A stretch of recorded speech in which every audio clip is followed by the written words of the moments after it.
माझं भलं का होत नाही हे कायम डोक्यात येत असतं ना.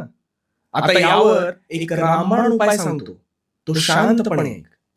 तुझं भलं होत नाही याला कोणी दुसरा नाही तर निव्वळ तू जबाबदार आहेस. कारण तू सतत इतरांचा विचार जास्त करत असतोस.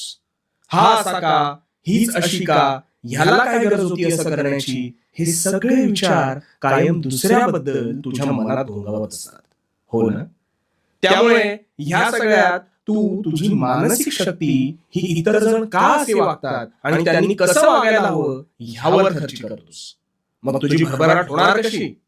अरे वेड्या, ज्याला जसं हवं त्यांनी तसं वागावं. प्रत्येकाचे विचार, संस्कार, आचरण हे कदापि सारखं कधीच असणार नाही.